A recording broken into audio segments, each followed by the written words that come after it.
Hello guys, welcome to share ఐడియాస్కి. తెలంగాణ రాష్ట్ర వ్యాప్తంగా ఉన్న మనకైతే రైతులకైతే తెలంగాణ రాష్ట్ర ప్రభుత్వం అయితే మొత్తానికైతే ఈరోజైతే రైతు భరోసా సంబంధించిన డబ్బులు అయితే విడుదల చేయబోతుంది. ఎవరికి విడుదల చేస్తుంది, ఏ పత్రాలు కావాలని దానిపై ఈ వీడియో క్లారిటీ చెప్తే ఎందుకు చూడండి. ఫ్రెండ్స్, మీరుగా మంచిగా ఫస్ట్ టైం వస్తే ప్రతి ఒక్కరు లైక్ అండ్ షేర్ చేయండి, ప్రతి ఒక్కరు సబ్స్క్రైబ్ చేసి పక్కన బెల్ ఐకాన్ చేసుకోండి. ఇంకా డైరెక్ట్ టాపిక్కి తెలిపోతా. మొత్తానికి అయితే తెలంగాణ రాష్ట్ర వ్యాప్తంగా ఉన్న రైతులకైతే తెలంగాణ రాష్ట్ర ప్రభుత్వం అయితే శుభవార్త చెప్పింది.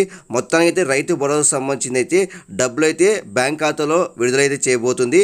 కాబట్టి ఇది ఒక శుభవార్త అని చెప్పొచ్చు.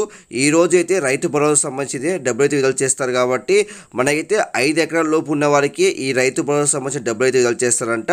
అలానే మొత్తానికి అయితే ప్రతి ఎకరానికి అయితే 7,500 అయితే డబ్బులు విడుదల చేస్తారంట. కొన్ని చోట్ల మనకైతే 10 ఎకరాలకి అయితే రైతు భరోసా విడుదల చేయాలని చెప్పారు. కానీ రాష్ట్ర ప్రభుత్వం అయితే 5 ఎకరాలకి రైతు భరోసా ప్రతి ఎకరానికి 7,500 డబ్బులు అయితే విడుదల చేయబోతుంది. ఫైనల్గా ఇదే ఫిక్స్ చేశారు. కాబట్టి మొత్తానికి అయితే మనకైతే ఈ రోజు అయితే రైతు భరోసా డబ్బులు అయితే విడుదల చేయబోతున్నారు. కాబట్టి మీరైతే సిద్ధంగా అయితే ఉండండి. మీ బ్యాంక్ అకౌంట్, మీ పాస్బుక్ జిరాక్స్ అయితే రెడీ చేసుకోండి. ఈ రెండు ఉంటేనే డబ్బులు అయితే విడుదల చేస్తారు బ్యాంక్ ఖాతాలో. కాబట్టి మీ బ్యాంక్ ఖాతా చెక్ చేసుకుంటూ ఉండండి. మీకైతే మెసేజ్ అయితే వస్తుంది డబ్బులు పడిన వెంటనే మీ బ్యాంక్ ఖాతాలో. కాబట్టి ఇంకా అప్డేట్స్ ఖచ్చితంగా పోస్ట్ చేస్తాను. ప్రతి ఒక్కరు లైక్ అండ్ షేర్ చేయండి, ప్రతి ఒక్కరు సబ్స్క్రైబ్ చేసి పక్కన బెల్ ఐకాన్ చేసుకోండి.